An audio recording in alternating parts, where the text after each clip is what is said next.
Vous avez assisté à un atelier ce matin, une centaine a assisté justement à la séance de bien-être hier. La plénière était sur justement dans le feu de l'action et ce fut une conférence tout à fait réussie et maintenant davantage alors que notre panel attend. Alors, avant de vous présenter à notre panel ce matin, quelques points de logistique. Veuillez me présenter. Mon nom est Debbie Douglas. Je suis directrice exécutive de OCASI. La conférence est tenue dans les deux langues officielles. Au bas droit de votre écran, vous verrez le bouton pour interprétation simultanée. Veuillez y cliquer et ensuite sur la langue de votre choix.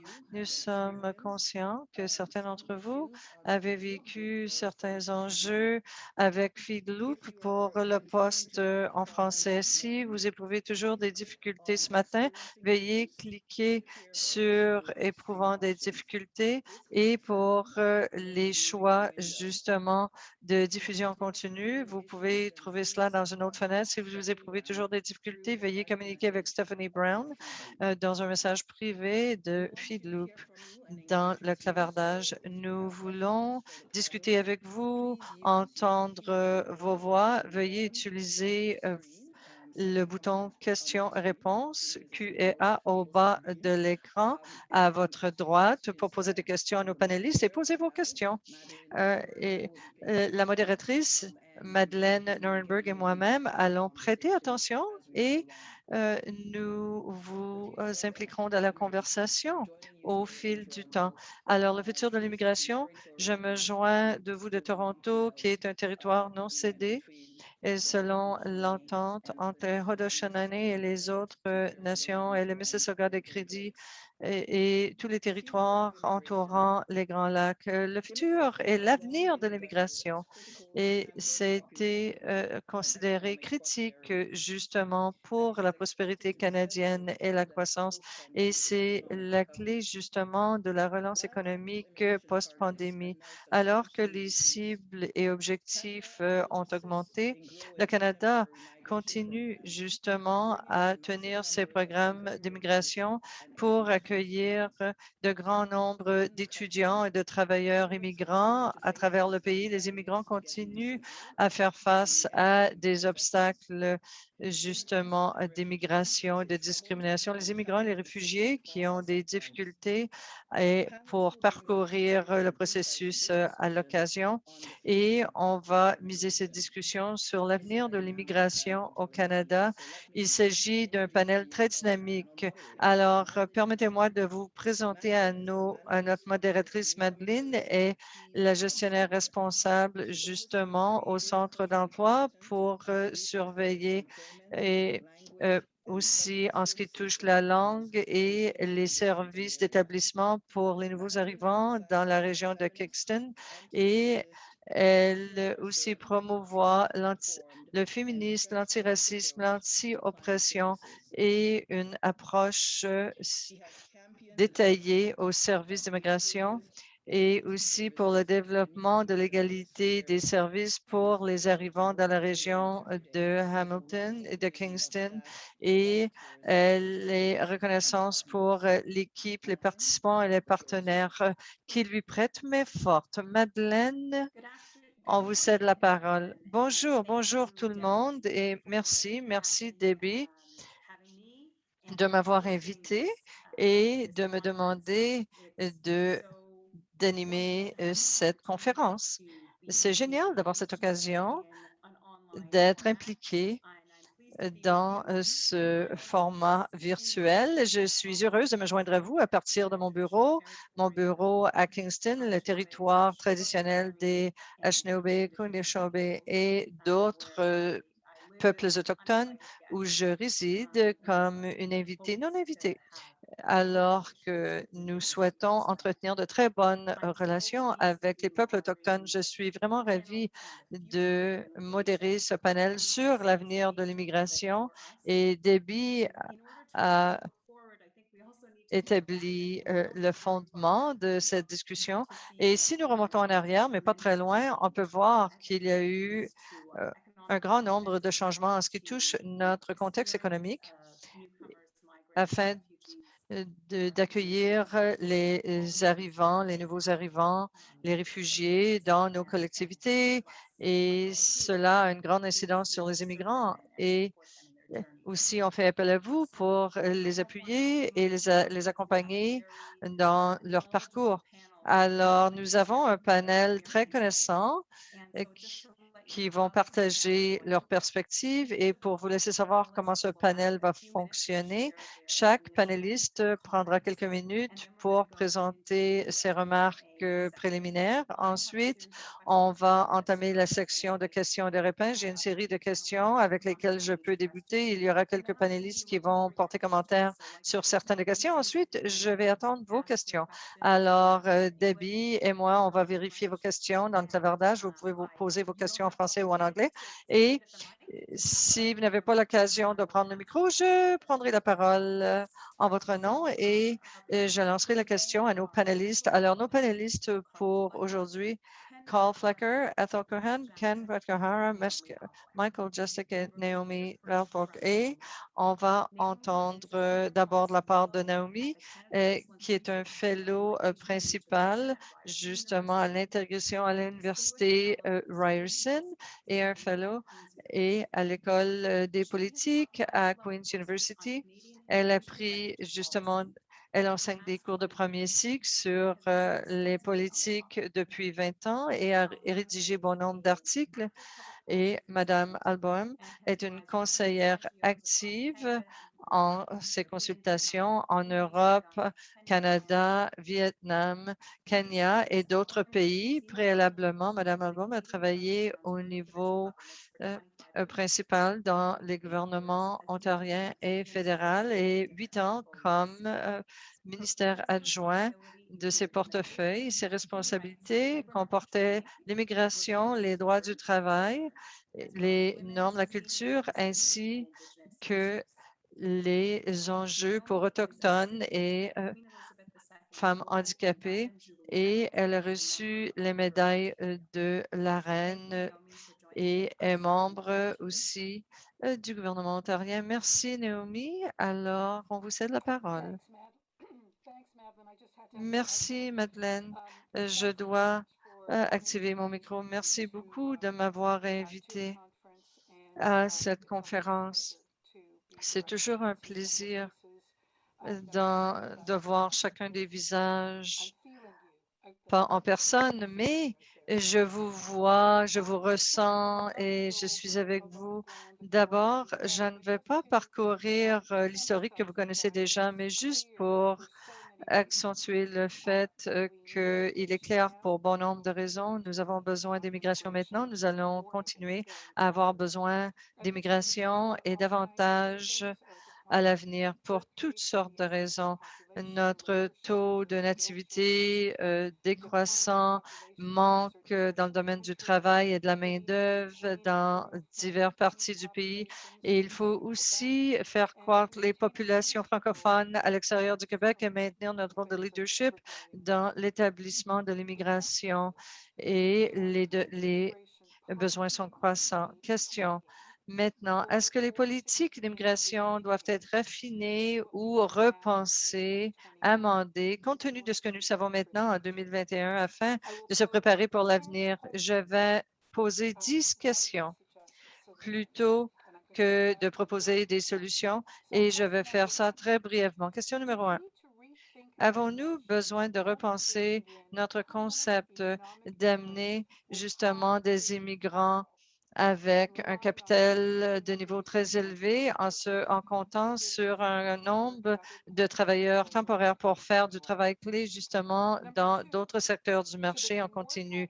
Numéro 2, est-ce qu'on devrait avoir d'autres trajectoires justement pour que les travailleurs temporaires travaillent dans des emplois avec d'autres aptitudes? Numéro 3, est-ce qu'on peut simplifier nos programmes d'immigration et nos processus pour qu'ils deviennent plus transparents, accessibles, efficaces et aussi productifs? Numéro 4, si les programmes sont réussi. Pourquoi est-ce qu'ils ne font pas la référence et ne sont pas courants? Numéro 5, comment nous assurer que les immigrants qui seront sélectionnés pourront utiliser leurs aptitudes plutôt que d'être sans emploi ou sous-employés? Numéro 6, comment attirer et de façon plus importante retenir les immigrants dans des collectivités partout à travers le pays? Numéro 7, est-ce que les trois catégories distinctes d'économie, de famille et de réfugiés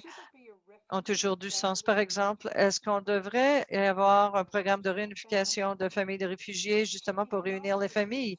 Et si les immigrants économiques dans de plus petites collectivités avec des familles sont priorisés compte tenu des implications de rétention, est-ce que les réfugiés avec une expérience d'agriculture dans des endroits ruraux pourraient-ils participer justement dans l'équipe de travail clé essentielle plutôt que de devenir des travailleurs temporaires et vulnérables? Numéro 8, est-ce qu'il faut repenser justement notre programme d'établissement des réfugiés pour nous assurer que tous les réfugiés puissent bénéficier de l'expertise de notre secteur de l'établissement et aussi le soutien dans l'entier de l'amitié, des relations et des parrains privés. Numéro 9, pouvons-nous bâtir et soutenir des réfugiés dans l'ADN canadien continuellement plutôt que de seulement répondre lors de crises qui font la une et de réinventer la roue pour tous les mouvements liés aux réfugiés? Numéro 10, comment vraiment aborder les obstacles systémiques et le racisme à quoi font face bon nombre de nouveaux arrivants et des citoyens racisés au Canada? C'est important pour nous de discuter ces grandes questions de sorte que nous puissions adopter un programme de migration qui va nous préparer pour l'avenir et j'anticipe vos questions. Merci. Merci, Naomi. Prochainement, nous allons entendre Ken Nakahara, qui est le ministre adjoint des talents globaux, justement pour le développement des aptitudes. Dans son rôle, Ken mène justement le comité des politiques ontariens et aussi le programme de nomination et Ken a facilité beaucoup de rôles dans le domaine du service public et des fonctionnaires, justement pour le projet d'énergie de 20 ans d'Ontario et 1,2 milliard de dollars pour l'infrastructure et le système de résolution des griefs avec les Premières Nations. Et aussi, il est diplômé de l'Université de Toronto. Bienvenue, Ken. À vous la parole. Merci beaucoup, Madeleine. Bonjour tout le monde. Plaisir d'être ici. Et je ne crois pas avoir parlé à un si grand réseau d'établissements. Merci, Debbie, pour l'invitation. Et je vais dire l'évident ici, le travail de chacun d'entre vous individuellement en Ontario. L'Ontario ne serait pas la province accueillante qu'elle est actuellement. Alors, merci à vous tous. Je vous dis ça au nom de moi-même, à titre d'immigrant et aussi à titre de quelqu'un qui travaille comme fonctionnaire. Alors, ici, on parle justement de la division d'établissement. Nous sommes très récents, de quelques mois, alors que le ministère, justement, a euh, mené les politiques et tous les autres enjeux sous le même toit. Alors, on a le programme de nomination et ceci donne à la province de sélectionner des immigrants de façon stratégique, surtout selon les besoins de ce marché du travail de cette province. Pour la politique, il est très élargi, ce programme. On peut interagir avec divers ministères au sein du gouvernement, avec des collègues sur les sujets touchant les réfugiés ainsi que l'immigration. Et le troisième, les services d'établissement. Vous êtes familier avec ceux-là. Voici les trois domaines clés. et c'est très emballant. Ça nous donne une occasion de voir ceci de façon holistique alors que vous interagissez avec des immigrants quotidiennement plutôt que transiger dans divers dossiers individuels.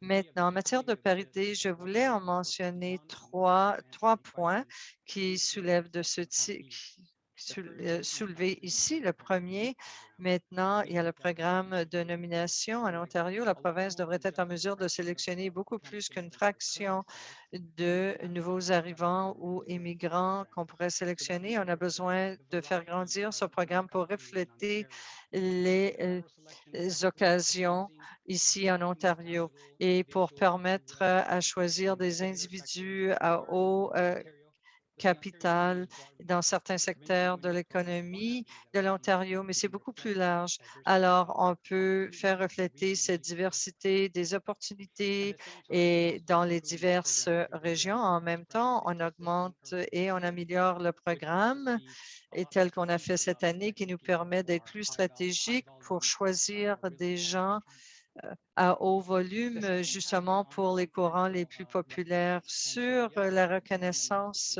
des aptitudes, le gouvernement a annoncé un nouveau projet de loi et si accueilli, on pourrait promouvoir les immigrants avec beaucoup de talent et de l'expertise à pratiquer en Ontario.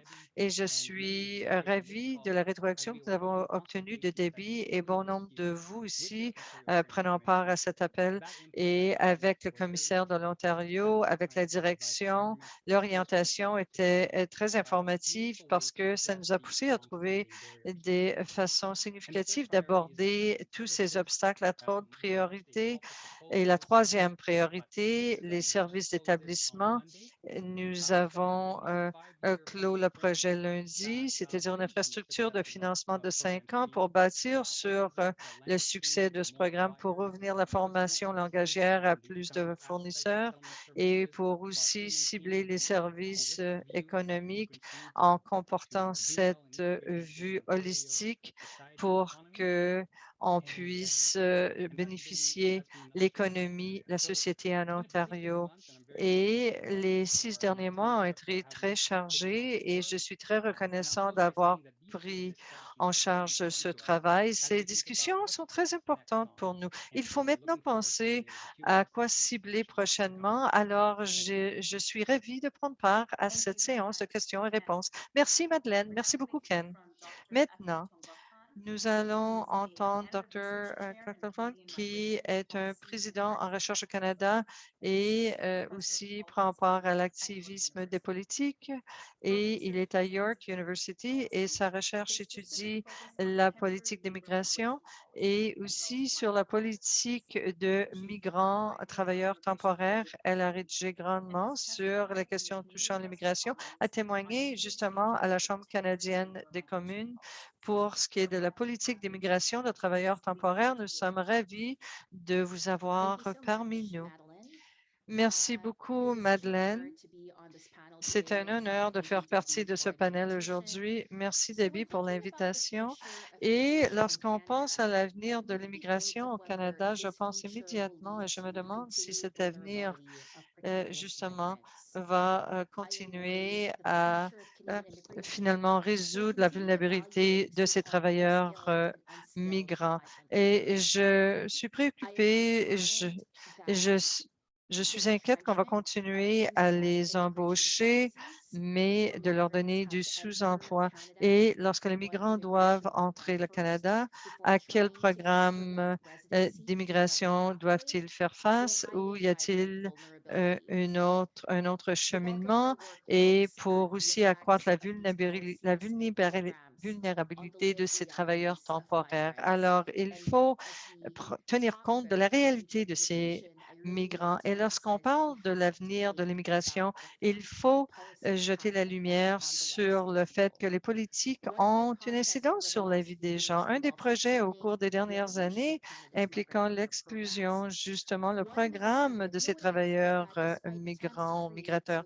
Alors donc, ça crée justement des cheminements pour ces travailleurs, mais les services sont limités. Si on parle de l'expérience de ces travailleurs migrateurs. Pendant la pandémie, on ne savait pas où ils devaient dormir et ces travailleurs sont essentiels pour le Canada et doivent survivre la pandémie. Et ce que j'ai vu, c'est euh, il y a beaucoup de tests et d'exigences pour ces travailleurs de la santé migrateurs, justement, d'être acceptés. Et si, justement, ces travailleurs sont si essentiels, pourquoi est-ce qu'ils doivent subir et sont-ils assujettis à toutes ces exigences très rigoureuses? Et une autre chose que j'entends et qui émerge de ma recherche, c'est qu'il semble y avoir des programmes de dernière minute mis en place justement en ce qui touche la résidence permanente. Et ça pourrait être notre cheminement. On pourrait encourager les gens de formuler une demande même s'ils n'ont pas répondu aux critères parce qu'il y a des gens qui sont inquiets, qui ne répondront pas aux exigences. Alors, sûrement que vous avez déjà parlé de ce programme dans le détail et vous en avez appris davantage au sujet de l'expérience de travailleurs migrateurs, mais ça n'a pas été aussi réfléchi que les migrants auraient aimé et tel avec les étudiants, les travailleurs, tous ont mentionné qu'ils devaient justement surmonter les écueils. Alors, pour améliorer le futur et l'avenir de l'immigration au Canada, il faut que l'immigration soit fondée sur un programme de 2 étapes et aussi un nouveau programme d'immigration pour ce que ça signifie pour les migrants potentiels ainsi que leurs familles. Merci. Merci beaucoup, Ethel. Alors, nous avons deux autres panélistes. Nous allons maintenant entendre Monsieur Michael et qui est impliqué justement dans le portefeuille social en ce qui touche justement l'égalité en Ontario. Et avant cela, il a travaillé pour la ville de Toronto, la ville de Toronto dans divers rôles et des projets aussi pour personnes sans abri. Il a travaillé pour Citoyenneté et Migration Canada pour le règlement de programmes d'établissement pour les réfugiés et des collectivités partout à travers l'Ontario. Bienvenue, Michael. Merci, Madeleine. Bonjour à tous. J'aimerais remercier Ocassi de m'avoir donné l'occasion de parler aujourd'hui. Je suis honorée de siéger à ce panel avec mes savants collègues et je suis heureux d'être ici au nom des collègues en Ontario pour parler de la perspective municipale. Mes remarques d'ouverture toucheront le contexte et les règlements municipaux à façonner l'avenir de l'immigration. Un peu au sujet de mon organisme pour votre information, nous sommes une association qui agit à titre de voix pour le gouvernement municipal en Ontario, tout comme Ocasi dans divers secteurs. On veut aborder les divers défis et améliorer la qualité de vie pour les résidents et aussi en matière de gouvernance et nos villes, nos villages et nos comtés, toutes ces municipalités ont un intérêt en matière d'immigration et d'établissement réussi. Au fil des ans, l'immigration a démontré qu'elle était euh, aussi un avantage pour le développement culturel et une source très riche de diversité, alors que notre population est vieillissante et aussi, on veut accueillir et aider à s'établir les réfugiés. Alors, tel que vous savez, sous la Constitution, alors l'établissement des immigrants, des réfugiés, c'est sous l'égide provinciale et fédérale, mais les nouveaux arrivants vont justement seront confrontés aux services municipaux tels les services de transport et la santé publique, les services récréatifs et les loisirs. Et les services fournis aux résidents vont déterminer, seront selon la santé des individus et on veut promouvoir l'inclusion sociale et des agences d'établissements aussi permettent d'avoir accès à certains services pour les immigrants. Tel que nous savons, la pandémie a été désastreuse, a eu une incidence sur l'immigration, les travailleurs, les réfugiés, et on travaille avec les gouvernements provinciaux et fédéraux dans cette relance économique et en matière de migration. Et on a mis en marche des mécanismes qui ont une incidence sur les collectivités en ce qui touche les investissements, le logement, la santé pour enfants et services de santé hors tout. Et nous croyons que tous ces services doivent travailler de concert justement pour apporter des solutions. Et il y a un forum pour une discussion sur la politique, un comité d'immigration qui est composé de représentants municipaux, provinciaux et fédéraux, justement pour mettre sur pied de nouvelles initiatives. Et c'est important pour nous pour que les politiques d'établissement soient rédigées.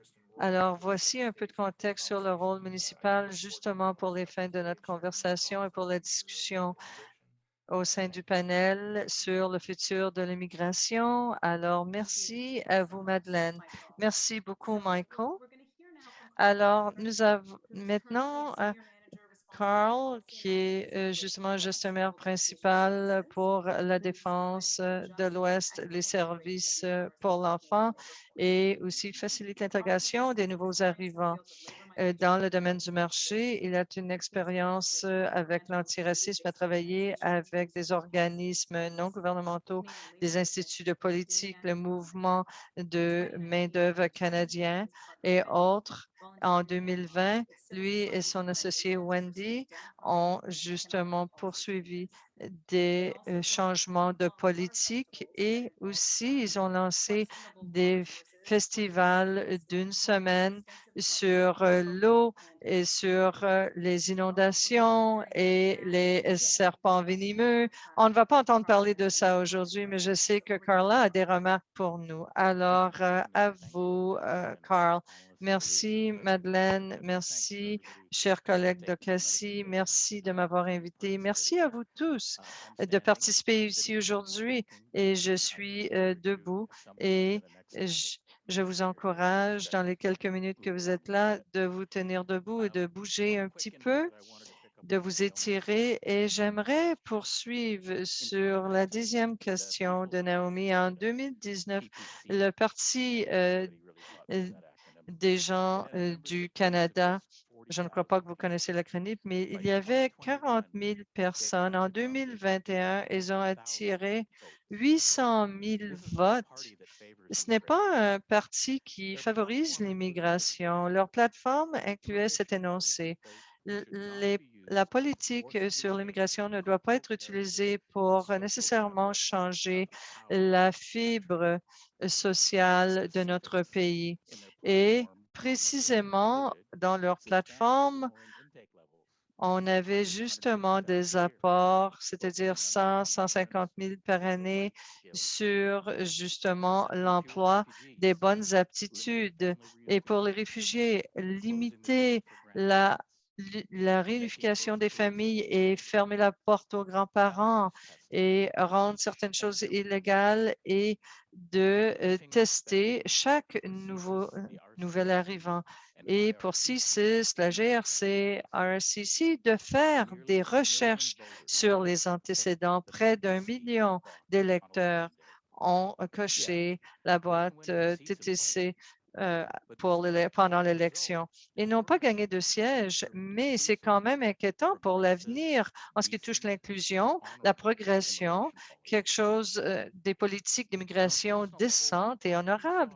Et sur un point de vue personnel, peut-être que vous avez vu dans vos voisinages vos représentants ou délégués de, de ce parti. Et la proximité, qu'est-ce que ça veut dire ici? Qu'est-ce que ça signale dans le soutien de presque 1 million de xénophobes? Et probablement, les futurs de la politique de l'immigration doivent confronter la condition qui a permis ce point de vue à ce niveau.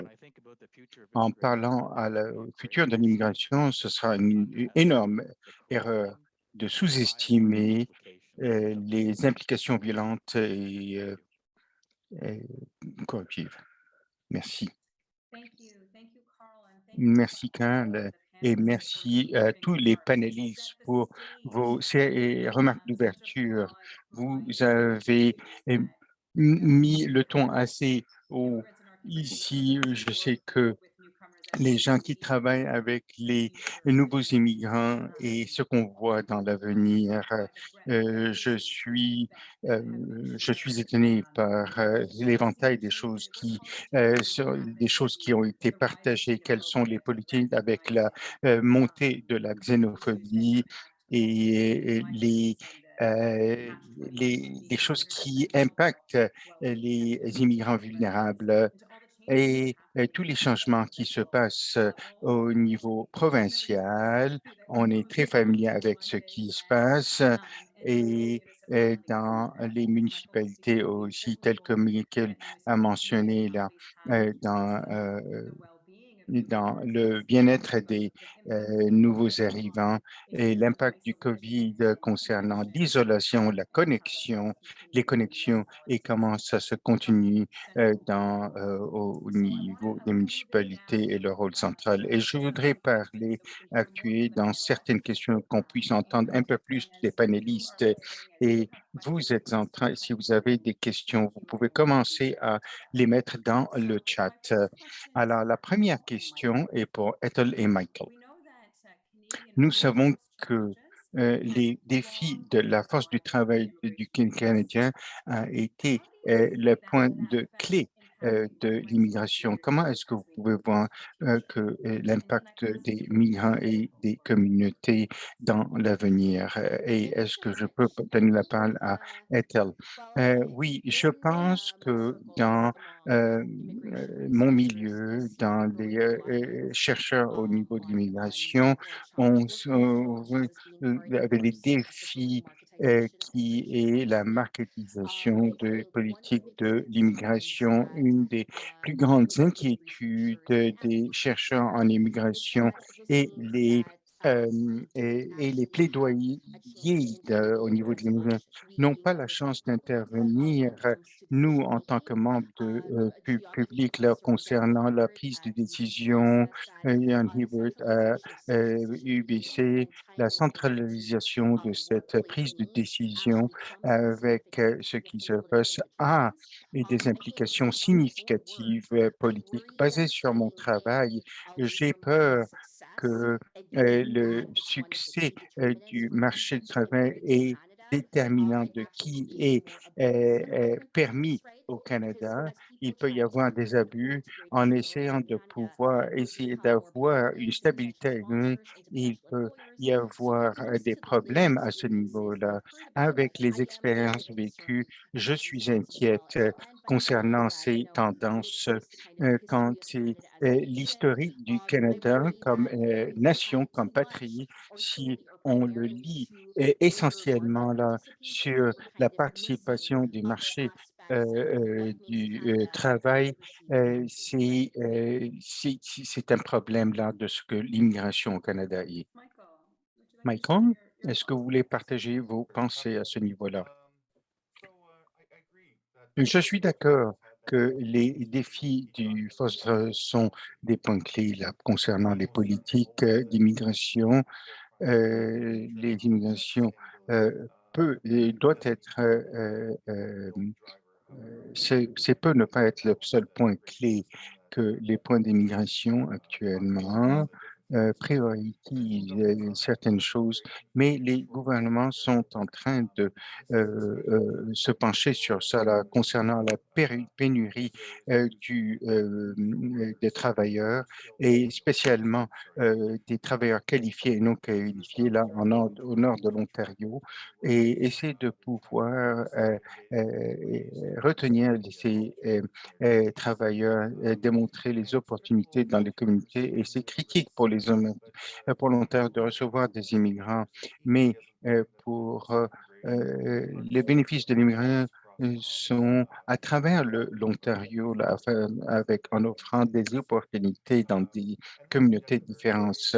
Et ça peut être fait là de façon différente, essentiellement là, le soutien des initiatives du fédéral et du provincial pour attirer les immigrants. Un, un projet pilote du gouvernement là, dans les communautés, dans les régions éloignées. Aussi, il y a d'autres choses. Ça, c'est un rôle concernant les communautés essentiellement là, au nord. Et aussi, le- c'est un plan que le plan gouvernemental va fournir un, un- le soutien, l'influence, et les détails n'ont pas été divulgués. C'est depuis 2019. On n'est pas sûr du statut actuellement là, et c'est venu là durant la campagne récente, mais on est en train de- d'apprendre des choses. Donc, ces implications pour les communautés, on voit beaucoup plus d'immigration dans différentes places. Je pense que les nouveaux arrivants là sont bienvenus dans les deux nouvelles communautés et très, très important. Les services d'établissement là doivent être développés. Les nouveaux arrivants doivent pouvoir vivre de façon abordable, que ce soit les garderies, que ce soit le soutien aux nouveaux arrivants. Je pense que c'est important de pouvoir attirer et retenir ces travailleurs en Ontario. Merci pour votre question. Y a-t-il d'autres panélistes qui veulent Excellent. Naomi. commenter sur cette question? Naomi, s'il vous plaît. Je pense que c'est un fait que les bénéfices économiques de l'immigration sont très significatifs et les bénéfices économiques de l'immigration, je pense, ont été acceptés par la population en général. Je pense que la question que j'ai est si nous sommes en train de, à toute la palette de nos besoins économiques ou si nous sommes en train de cibler le capital humain strictement là au niveau. Je pense qu'on a ignoré et on a appris beaucoup du COVID, malheureusement là, ce que le travail essentiel est là, et plusieurs décisions n'étaient pas dans ce capital humain. Et je pense qu'on doit recalibrer nos programmes d'immigration. Et je pense que c'est bon si ça fait partie du programme d'immigration et sensible aux besoins économiques du marché du travail, mais fournir le soutien afin de pouvoir d'autres canaux afin de pouvoir être accepté dans le public général. Et je pense que c'est extrêmement important. Ce n'est pas le seul thème important, mais ça ne peut pas se concentrer sur à un seul sens et ignorer notre besoin légitime de ce continuum. Allant de l'avant dans le futur, beaucoup de ces travaux peuvent être faits à distance, mais nous avons besoin d'un plombier afin de pouvoir faire les travaux de plomberie. On a besoin de quelqu'un pour les galeries et ça, ce n'est pas de façon à distance et je pense qu'on doit redéfinir ces programmes économiques et comment ils fonctionnent.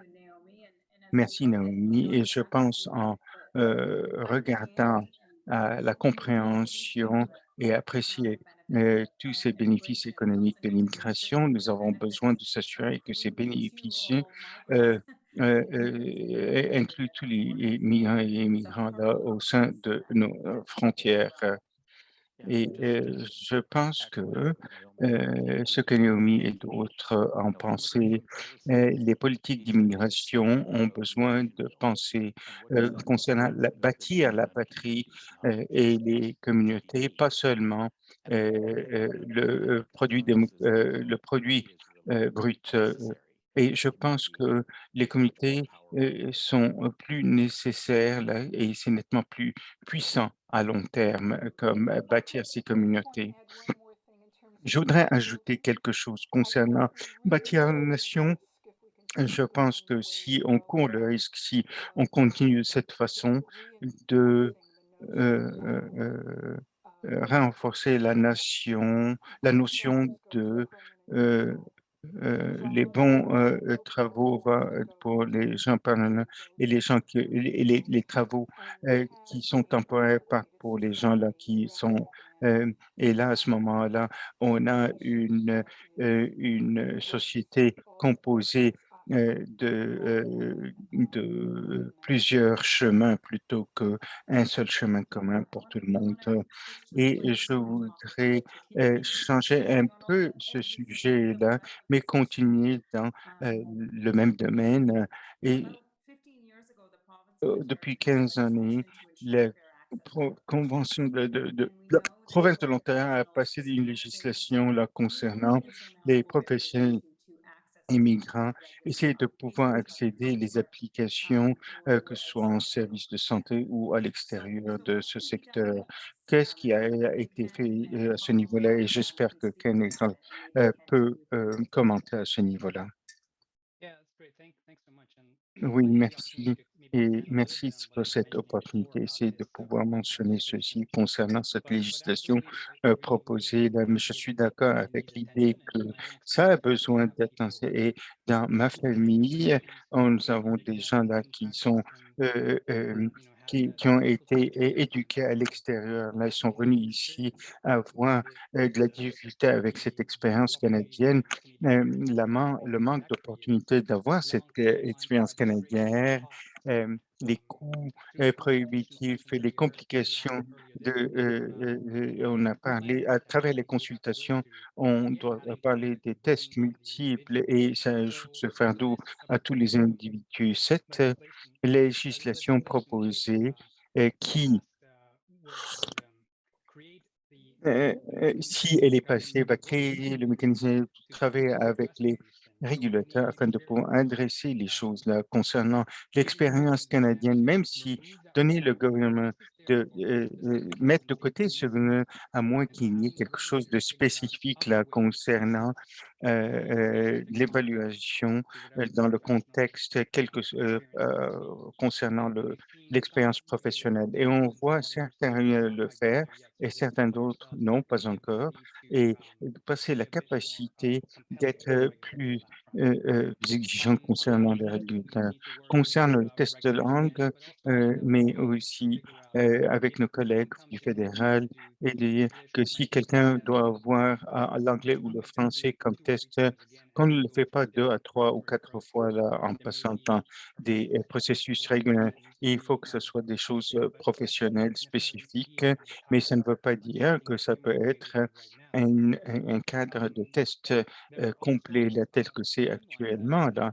Il y a des temps qui des échéanciers plutôt, que les gens doivent attendre plus longtemps là pour savoir s'ils sont éligibles à avoir leur qualification en professionnel en Ontario. Passer l'opportunité d'essayer de pouvoir avoir une espèce de norme pour les régulateurs et c'est de pouvoir savoir quels sont les contextes au niveau de ces échéanciers, quels sont les points d'engorgement. Et là, à ce moment-là, on peut aller de l'avant à ce niveau-là. Certains sont des solutions faciles, mais avec cette législation proposée, ça nous donne les outils nécessaires là pour pouvoir aller de l'avant.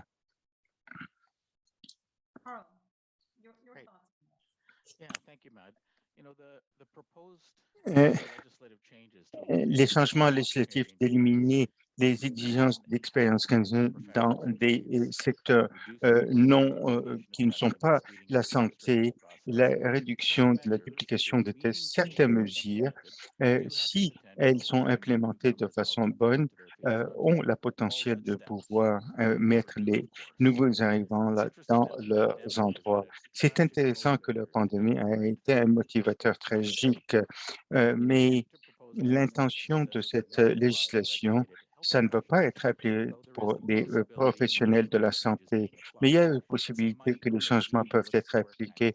Ça peut ne pas, etc. Alors, regardez la dernière chose concernant les faits. Les changements législatifs vont se concentrer sur les santé et les services de santé sont protégés en focusant sur les exigences des compétences plutôt que l'expérience canadienne sera un changement important. Ce sera important de gérer ceci ou de surveiller ceci, spécifiquement quand la nouvelle, que les examens sont permis, sont démontrés par les services de santé publique et les exigences de santé publique. Et ça, c'est un autre problème et une autre inquiétude. Est-ce que les qualifications et les expertises des gens qui sont internationalement qualifiés là, sont en besoin là seulement en situation critique et les nouveaux arrivants là, s'ils veulent entrer, c'est vrai, est-ce que une secteur public en crise peut être ce point clé? Apparemment pas là, parce que la proposition d'introduire ces changements est claire, mais ça n'inclut pas les professions de la santé. Et la seconde chose, permettant l'enregistrement vif quand il y a des urgences comme la pandémie.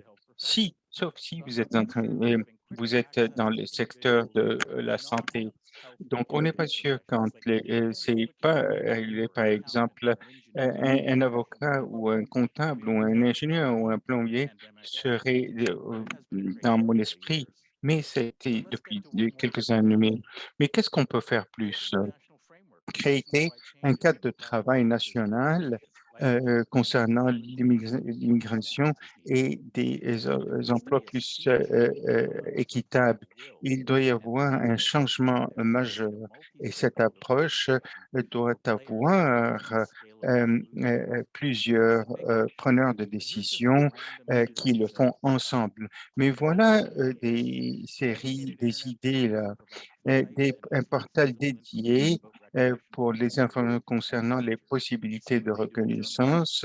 Regardez ce qu'ils font en Allemagne, l'harmonisation des politiques et essayer de pouvoir avoir l'évaluation de ces procédés plus transparentes.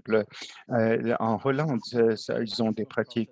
Établir des temps de pouvoir faire les choses.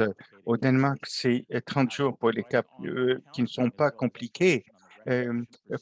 Fournir du counseling en ligne pour les professions qui ne sont pas réglementées, qu'ils font en Allemagne. Et ils ont des temps limites concernant ce processus. En principe, 3 mois. La France et la Suède font les évaluations des nouveaux arrivants et une composante de leur programme d'orientation, améliorer l'accès et le soutien direct de ces carrières est essentiel. Le Manitoba a pris des étapes, des centres de navigation avec des informations consistantes et accessibles concernant les ponts qui peuvent éliminer le dédale de la paperasse.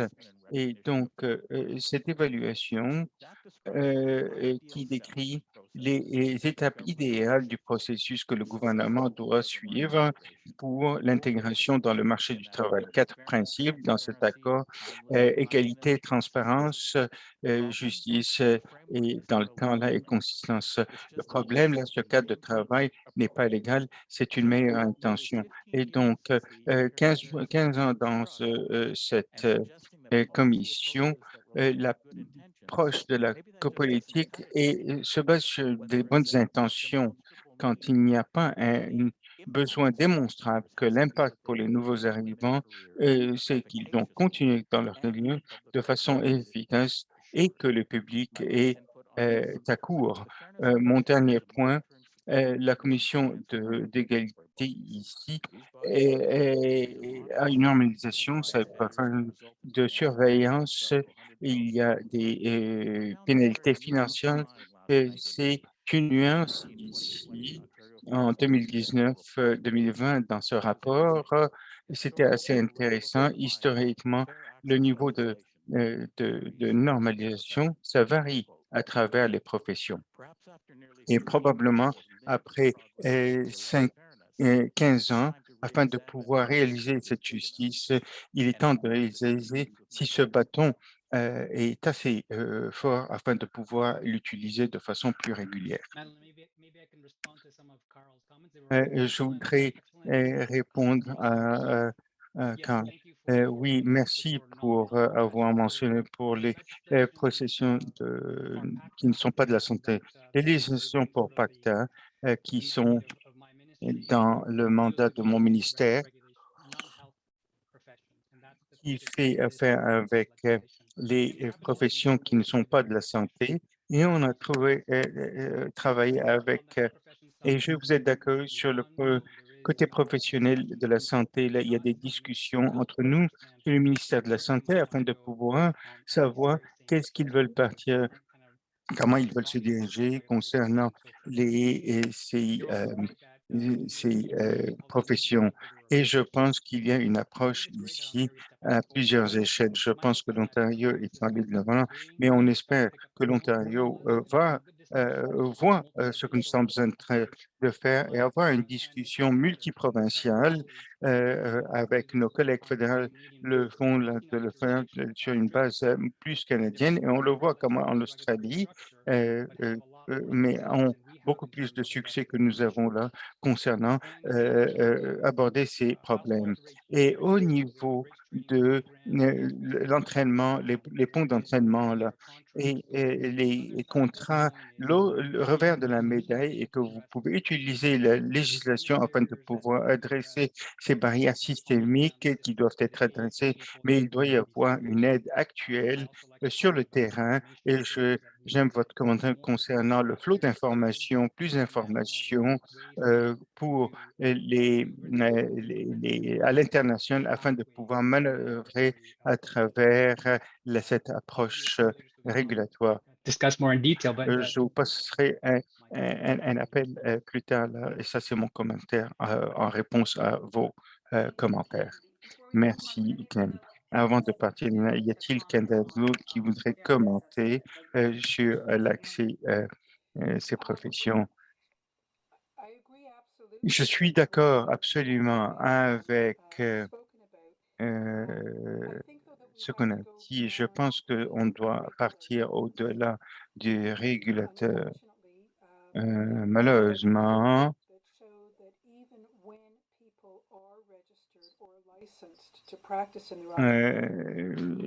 le permis de pratiquer leur occupation, ils ne sont pas en train d'avoir les offres. Je pense qu'on doit adresser les problèmes concernant le rôle de l'emploi et qu'est-ce que ça doit être fait là, pas seulement de changer l'attitude des employeurs concernant les professionnels qui sont entraînés à l'international, mais le comportement de ces professionnels.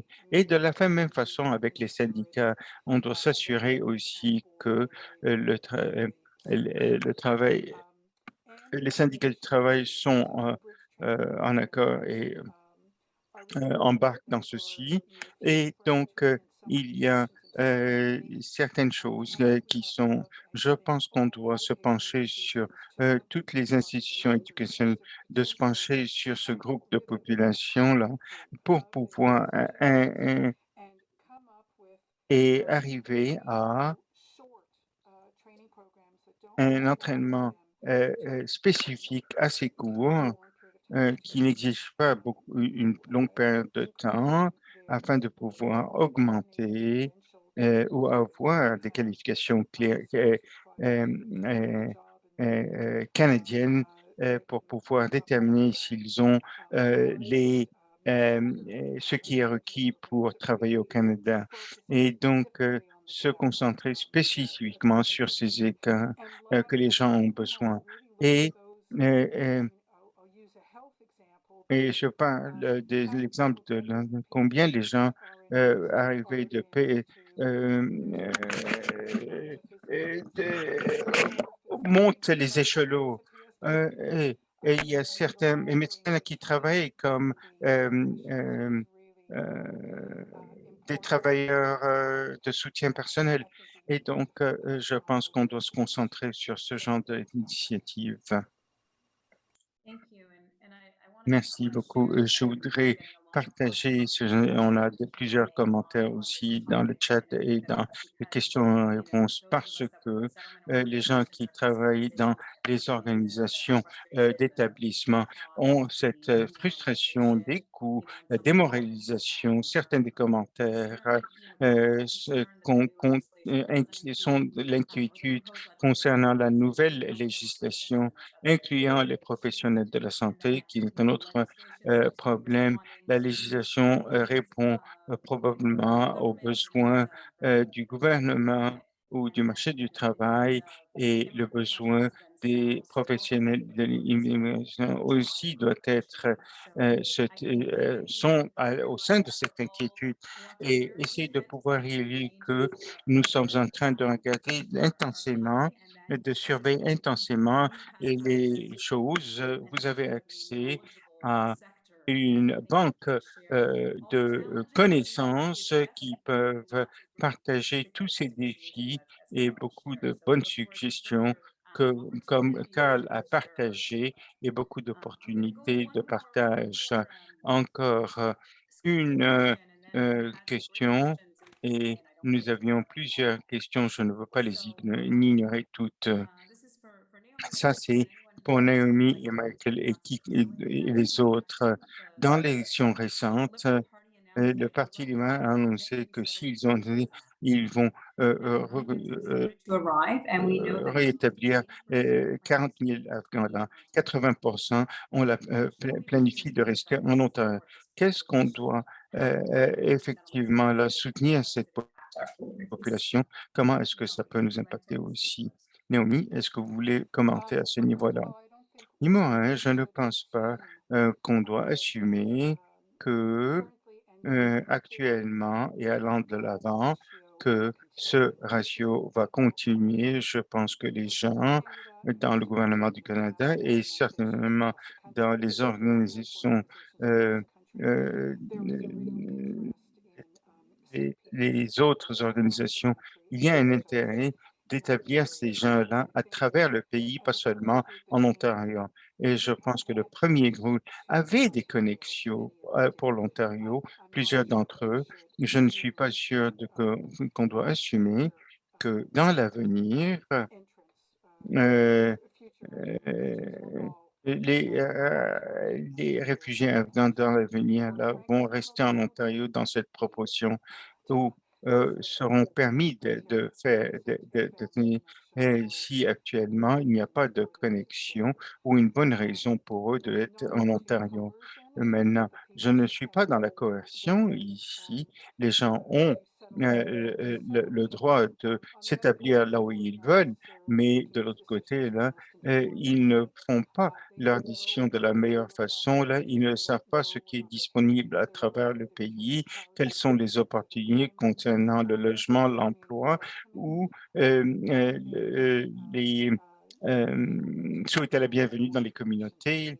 Je pense qu'il y a plus d'informations à fournir pour pouvoir avoir un choix informé.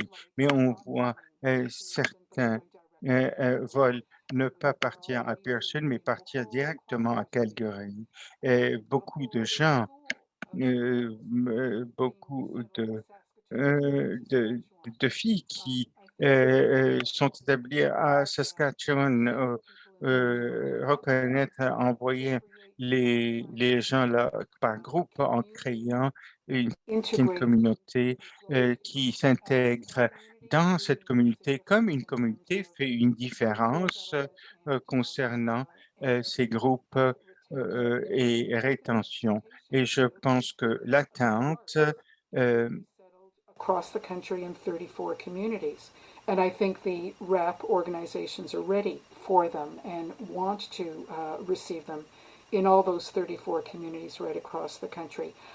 I'm not sure when sponsorship is actually going to become available for this particular refugee movement.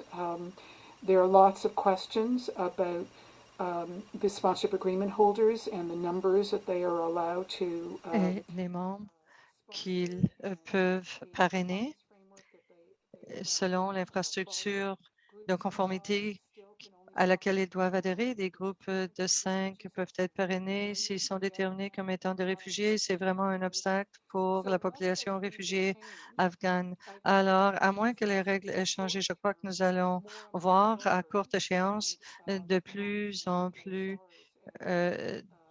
d'obstacles et pas autant de réfugiés auxquels on s'attendait. Et de toute façon, c'est sûr que ces gens il y a une plus grande distribution de réfugiés temporaires partout à travers le pays, mais ultimement, les emplois seront clés, hormis des rapports familiaux qui sont très importants pour nous de respecter en ce qui touche les choix des réfugiés. Je crois que les réfugiés prendront des décisions fondées sur l'endroit où eux et leurs enfants évolueront tout au mieux. Alors, l'hébergement, le logement, les emplois seront clés pour toutes ces collectivités partout à travers le pays et à incorporer aussi à les intégrant dans les collectivités afghanes ici partout à travers le Canada qui ne sont pas uniquement en Ontario et de sorte à les impliquer dans ces efforts d'établissement qui font une grande différence. Michael, oui. Alors, je crois alors que nous anticipons l'établissement des Afghans et les réussites et des leçons apprises des établissements précédents et les efforts justement d'établir de grands nombres et de grands groupes. Et le mouvement des réfugiés, je crois que le gouvernement fédéral est très actif, tel que nous avons vu avec les Syriens. Nous avons vu la mobilisation de communautés. Nous avons soutenu les nouveaux arrivants dans bien des endroits et au cours des ans, justement, on a pris des initiatives et les conseils municipaux étaient aussi impliqués dans ces questions et ça a contribué à renforcer les relations et ça impliquait les gouvernements régionaux, municipaux. Et hors tout, afin de réussir, il faut surmonter le défi avec bien des gens qui arrivent à courte échéance en même temps. Et il faut avoir un bon programme de planification. Et pour l'hébergement de ces collectivités, et avec le coût croissant du logement et le processus d'établissement réussi signifie que ces réfugiés devront avoir accès aux services de santé et d'emploi à plus long terme. En matière de planification, il faut aussi soutenir des efforts de planification touchant l'emploi et aussi les parties prenantes, les gouvernements municipaux, fédéraux ont mis sur pied des groupes de travail et je crois qu'il y avait des mesures qui ont été mises en place par les municipalités telles des équipes de travail, des groupes de travail. Une que je mentionnerai, vous savez, il y avait quand même un engagement et des communications publiques sur l'augmentation de parrainage privé et des dons. Et il y avait des efforts conjoints de la part des municipalités. En conclusion, en matière de planification, il faut préparer les collectivités du point de vue municipal et la communication du flux des arrivants, des nombres et de l'échéancier, des dates et toute identification des profils du mouvement de sorte à évaluer les besoins avant l'arrivée et aussi à concilier l'immigration entre les collectivités. Il faut évaluer les communautés dans l'ensemble pour évaluer le nombre de réfugiés qui pourront être soutenus en matière de logement et pour l'établissement. Et on verra le rôle des gouvernements municipaux et lorsqu'on accueillera les Afghans en Ontario et il sera essentiel d'apprendre de cette expérience et une bonne planification sera l'objet d'un établissement réussi. Merci. Merci, Michael. Y a-t-il d'autres panélistes qui aimeraient parler de l'établissement afghan? Carl. Oui, merci. Je comprends l'urgence de l'établissement, ce qui touche les besoins de survie pour les Afghans lorsqu'ils arriveront. À un certain moment donné, le gouvernement devra prendre un peu de recul pour les mesures de soutien. Selon mon expérience, ayant passé une année au Myanmar et aussi la possibilité de trouver des façons, les besoins pour soutenir ces collectivités qui demeurent dans un pays sous une nouvelle administration. Et je propose que le lien entre l'établissement de l'immigration et la politique, où sont les opportunités pour plus de Canadiens comprennent que les talibans vont régir et gouverner, comment promouvoir une meilleure compréhension à quoi ressemblera cet horizon, à accueillir davantage d'Afghans ici au Canada et, et où sont les points critiques pour obtenir un engagement pacifique, engagé pour obtenir de meilleurs résultats. Ce sont des embûches très difficiles à surmonter, mais on tentera d'y parvenir. Merci. Je sais, une des grandes questions telles que Naomi a mentionné et Michael, en ce qui touche l'établissement, le point critique, c'est le logement. Il y avait une question de l'auditoire touchant le logement, à savoir quels sont les mécanismes de politique qui peuvent exister pour promouvoir ou pour assurer que ces immigrants, ces nouveaux arrivants auront accès au logement abordable. Alors, je vous lance la question, les panélistes. Alors, qu'est-ce qu'on pourrait justement mettre en œuvre pour leur donner du logement abordable? Je peux essayer de répondre à cette question. En ce qui touche le logement abordable, il y a une réelle crise en Ontario en ce qui touche l'abordabilité et la suffisance de logements. On aura besoin d'1 million de nouvelles résidences dans les 10 prochaines années, selon la demande euh, provenant de l'immigration et aussi de d'autres provinces. Les municipalités jouent un rôle clé dans le logement abordable et il faut aussi donner la possibilité d'avoir accès à ce logement et on a des programmes de prévention de sans-abri. Et les municipalités travaillent avec le gouvernement provincial comment surmonter les défis et créer de nouveaux logements en Ontario. Nous croyons que la solution réside justement dans un marché double qui serait à non but lucratif et ça va exiger de l'investissement des gouvernements municipaux, provinciaux et fédéraux et une stratégie nationale de logement. Il faudra tenir des discussions, des forums et nous attendons le discours du nouveau gouvernement fédéral pour avoir une idée des engagements qu'ils prendront, un certain nombre d'engagements en ce qui touche le logement tel qu'énoncé pendant la campagne électorale. Nous anticipons cela, mais je crois que ce sera un mélange d'investissements financiers et de demandes pour augmenter justement l'accès au logement. Et ça remontera au gouvernement provincial et fédéral. Est-ce que je peux répondre? Je crois qu'en partenariat avec l'Association des travailleurs de l'Alberta et Nebronte Canada, on a mené une étude en ce qui touchait justement l'accès au logement par les travailleurs migrants vulnérables.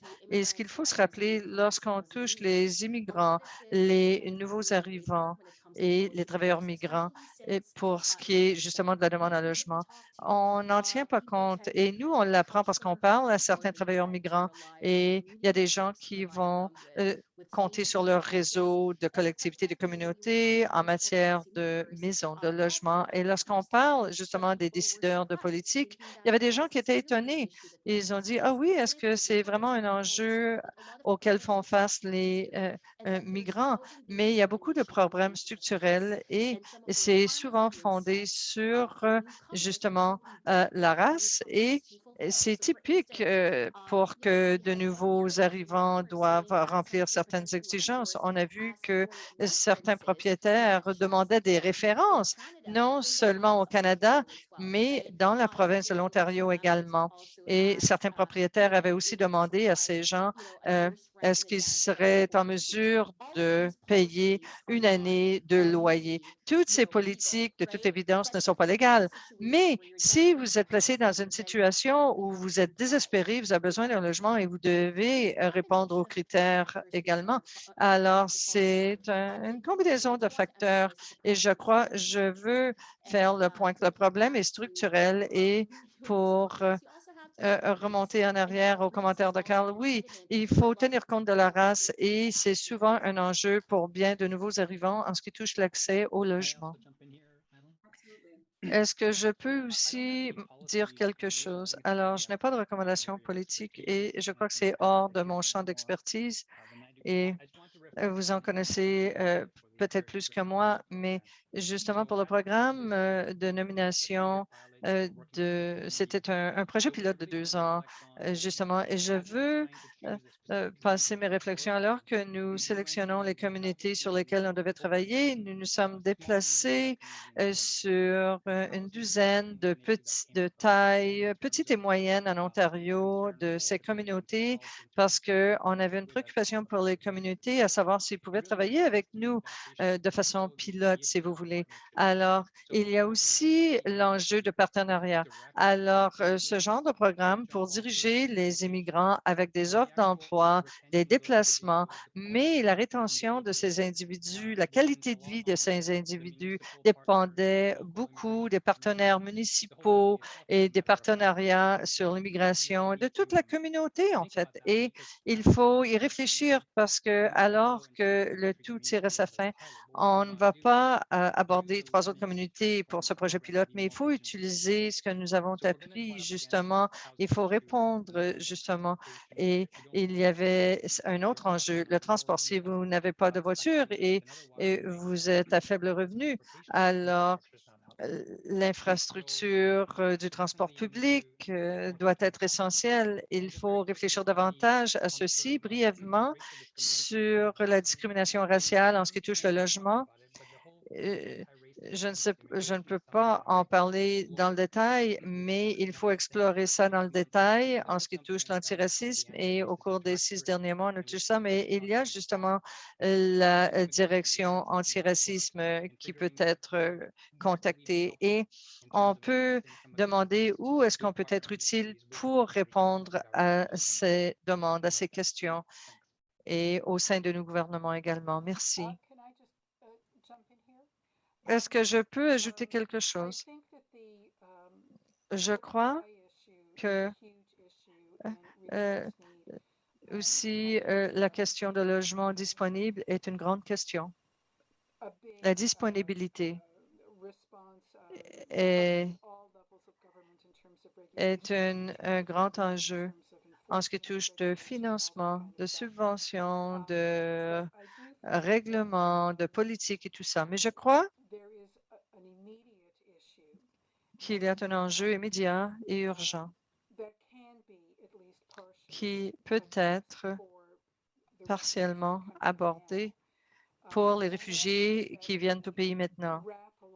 Et c'est justement l'allocation pour un abri.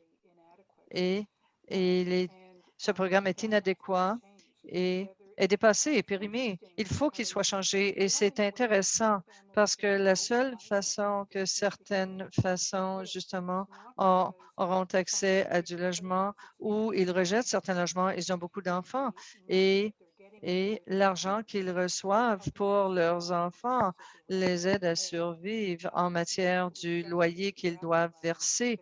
Mais en ce qui touche à l'application RAP, ils ne sont pas en mesure, justement, ils n'ont pas les moyens de payer un logement. Je dirais également, et il faut faire attention de toute évidence de ne pas sélectionner ou de ne pas comparer un groupe de population avec un autre groupe de population. Mais partout à travers le pays, il y a des gens dans le besoin et il faut y avoir un programme pour répondre à ces gens. Et il doit y avoir une opportunité pour les gens qui veulent prêter main forte d'une certaine façon et aussi faire don de financement ou de fonds, c'est-à-dire des logements temporaires qu'on pourrait installer temporairement et qui pourraient être disponibles pour les immigrants, les réfugiés. Mais il y a la question des reçus pour impôts. Et oui, c'est sûr que le ministère du Revenu est impliqué, mais c'est à plus long terme, on pourrait peut-être transiger avec la disponibilité qui est une plus grande question si le gouvernement contribue. Mais il y a bien des opportunités de logement telles les Airbnb. Combien d'entre eux sont vacants? Et je sais qu'au niveau municipal, Michael en saura davantage, qu'il y a des choses qui sont faites en ce moment pour assurer que le logement est utilisé et occupé pour ces gens et sans que ça soit à haut prix pour des séjours à court terme et pour fournir justement des logements de façon plus permanente. Mais lorsqu'on pense aux condos de 500 pieds carrés ou partout et par rapport au logement abordable, au logement pour les familles. Ce qu'on va faire à Calgary et à Toronto avec toutes ces tours à bureaux qui vont demeurer vides pendant longtemps s'il y a de plus en plus de travailleurs en télétravail à partir de la maison. Et il faudrait penser à savoir si certains de ces immeubles ou tours à bureaux pourraient être convertis en logement abordable. Et je crois qu'il faut vraiment commencer à devenir créatif à ce niveau-là. J'aimerais ajouter 2 points. 30 de la disponibilité du logement au Canada est entre les mains des propriétaires de logements multiples. Oui, ça touche aussi les investisseurs parasitiques, mais ça touche l'ordre du jour justement lié à la disponibilité du logement. Et deuxième point, Madeleine, euh, on avait une idée intéressante à Kingston. Si vous voulez bâtir justement des logements abordables et coopératifs, il faut assurer que le licenciement soit fait. Ce serait très intéressant par le biais de politiques d'obtention sociale que la création de la disponibilité de logement pourrait comporter X pourcentage de nouveaux arrivants pourraient être intégrés et s'ils ont aussi les aptitudes, les compétences en matière de plomberie, d'électricité, de prêter main forte à l'intérieur de ces logements, de leur collectivité. C'est juste une idée, mais ils pourraient contribuer également. Ça pourrait leur donner accès à du logement s'il y a des besoins. Oui, merci beaucoup, Carl. Et nous connaissons les enjeux, la disponibilité, l'abordabilité, le racisme, sexisme, discrimination sexuelle, etc. Je crois qu'il y a une opportunité en ce sens que nous détenons des lois qui vont déterminer comment la relation entre propriétaire et le locataire vont se solder, mais il y a un manque de mise en œuvre de ces règles. Il y a des opportunités de politique afin de protéger les locataires potentiels pour ces propriétés et il y aura un gain très rentable, mais il faut qu'il y ait aussi beaucoup de sécurité à ce niveau. Nous manquons de temps. Il y a tellement de questions à poser. Alors, je vais poser une dernière question qui est soulevé au moins au cours de chaque conférence, sinon chaque séance, parce que c'est un enjeu très important pour nos collectivités. Nous en avons entendu parler un petit peu aujourd'hui pour la transition, les défis des politiques qui existent. Alors, la question, que pouvons-nous faire pour convaincre le gouvernement fédéral justement pour obtenir un programme? Les programmes récents ont exclu les travailleurs dans des emplois exigeant du talent. Nous pouvons faire mieux. Et quelle serait une approche stratégique pour nous en ce moment?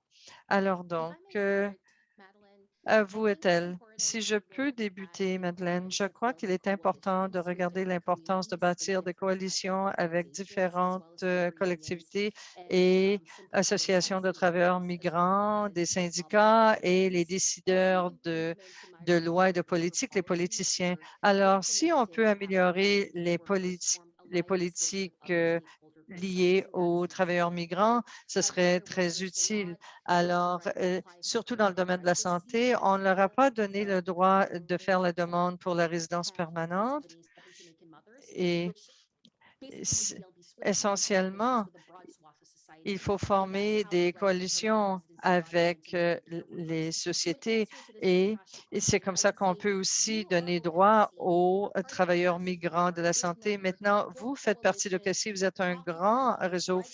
Alors, bâtissez des coalitions, parlez à vos délégués, vos représentants et vous êtes des fournisseurs de services essentiels. Vous comprenez, vous représentez les travailleurs migrants et mettez sur pied des consultations et des politiques au niveau provincial, fédéral, et vous avez le pouvoir. Et j'aimerais siéger au sein de d'autres panels parce que vous en savez davantage et vous avez beaucoup de force à cet effet. Merci, Ethel. Emily, ensuite Carl ou Naomi. Carl, vas-y. Merci, Naomi. On me rappelle des interactions auxquelles j'ai pris part avec des pays tels le Brésil, des pays qui avaient l'expérience de programmes d'amnistie pour ces travailleurs migrants, à savoir ce qui est réalisable par rapport à ce qui serait la chose idéale à faire. Donc, les programmes d'amnistie à courte échéance avec échéancier qui encouragent des gens à se présenter de façon protégée et sécurisée afin de déclarer par le biais d'affidavits qu'ils n'ont jamais commis de crime. Et je n'ai pas fui le système fiscal, les impôts, sinon je pourrais être assujetti à une pénalité monétaire. Mais la chose essentielle, c'est de passer en revue qui sont ces collectivités de gens qui ont abouti dans une situation sans document. Alors, est-ce que c'était de leur propre chef ou en raison du système? Très souvent, il s'agissait d'employeurs qui avaient profité de ces gens et de profiter du fait qu'ils pouvaient les sous-payer. Alors, si vous vouliez adopter une composante monétaire suite au programme d'amnistie, il ne faut pas mettre ça sur le dos de la personne, de l'individu. Passez en revue le secteur qui a bénéficié des violations et des vulnérabilités de ces gens. Alors, voici les pensées des décideurs de divers pays de sorte à adopter des efforts plus réalisables du point de vue politique. Naomi, il y a longtemps, j'étais une fonctionnaire au fédéral.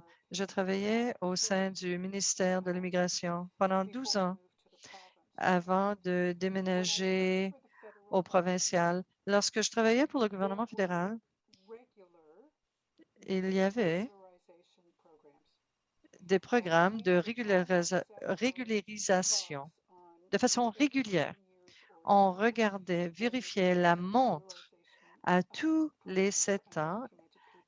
Il fallait régulariser les programmes pour les gens non documentés tels que Carl a décrit. Les gens pouvaient être présentés, pouvaient se présenter. On pouvait leur donner l'occasion de déclarer qu'ils n'avaient jamais été impliqués ou dans des dossiers criminels ou ne faisaient pas partie d'individus criminalisés et on leur donnait l'occasion d'obtenir justement la résidence permanente et le statut permanent au Canada. Et il a été démontré que ça a fonctionné. C'était une chose utile à faire. Ça a cessé. Je ne peux pas vous dire à combien de reprises, alors que j'étais ministre adjoint à l'immigration et en Ontario, que cette considération avait été octroyée à l'Ontario, soit pour plaider ceci auprès du gouvernement fédéral ou en fait comme faisant partie du programme de nomination provinciale ou aussi du programme de régularisation. Peut-être que vous savez, peut-être que c'est avant votre temps, mais euh, le secteur de la construction était très, très clair et très, très propre pour le programme de régularisation touchant les travailleurs, les syndicats, les employeurs qui travaillaient ensemble pour élaborer un programme de régularisation précisément pour ce secteur et ce champ d'activité parce qu'ils ont reconnu que la majorité de leurs employés étaient non documentés et ils voulaient les régulariser et rectifier la situation. Et ce genre de programme existait à l'époque. Alors, il y a des précédents. C'est purement une question de volonté politique et d'être une partie prenante qui pourrait être les employeurs, les associations et oui, tous les organismes de défense et de promotion. Ça ne peut pas être tous les occasions de ce monde. Alors, toutes les parties prenantes doivent démontrer le besoin pour un tel programme. Sinon, ça n'arrivera pas et il sera très, très difficile d'aller de l'avant. Mais ces conversations, ces entretiens ont toujours eu lieu et ce n'est pas un sujet interdit, mais ça va impliquer bon nombre de parties prenantes ainsi que leur engagement. Je sais que nous manquons de temps. Merci pour ce contact au sujet de l'industrie de la construction. Et le programme, oui, il, il n'est pas très versatile. Je vais vous donner des exemples. Une des provinces en partenariat avec le gouvernement fédéral est justement le projet pilote Pathways pour que les réfugiés puissent entrer sous le cheminement économique plutôt que le temps que ça prend pour passer par les voies de réfugiés. On peut utiliser ce programme de différentes façons. On peut l'utiliser différemment. Oui, des camionneurs, des travails de santé, de soutien peuvent être admis. Il y a des gens, des étudiants qui sont ici temporairement par le biais de visa. On aimerait retenir ces individus. On aimerait bien qu'ils s'installent en Ontario. Et ça dépend de la demande et la disponibilité. Encore une fois, s'il y a des gens qui veulent se joindre à nous pour demander au gouvernement fédéral d'élaborer un programme, on peut colléger nos efforts pour ajouter du capital, des dons, tels que Naomi a dit.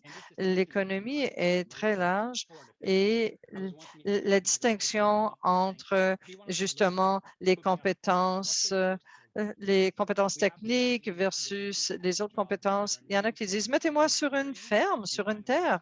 Et aussi, si on veut les attirer, il faut le faire et nous assurer qu'ils demeureront en Ontario. J'aimerais que justement le délégué et le représentant soient utilisés au sein du mouvement afghan. Il faut aborder cela parce que le potentiel est énorme. Je crois que notre travail est vraiment terminé. Nous manquons de temps.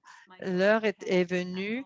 J'aimerais remercier Naomi, Carl, Ken, Ethel et tous nos panélistes. Vous nous avez donné matière à réflexion et j'espère que nos rapports vont mener à des politiques renforcées, des coalitions, des politiques. Et j'ai appris de mon expérience du passé et je souhaite à tous les participants davantage d'apprentissage et félicitations à OCACI et d'avoir justement tenu cette conférence. Merci à vous tous et portez-vous bien. Merci beaucoup, Madeleine, pour vos talents de modératrice. Merci à tous nos panélistes, Naomi, Carl, Ken, Michael.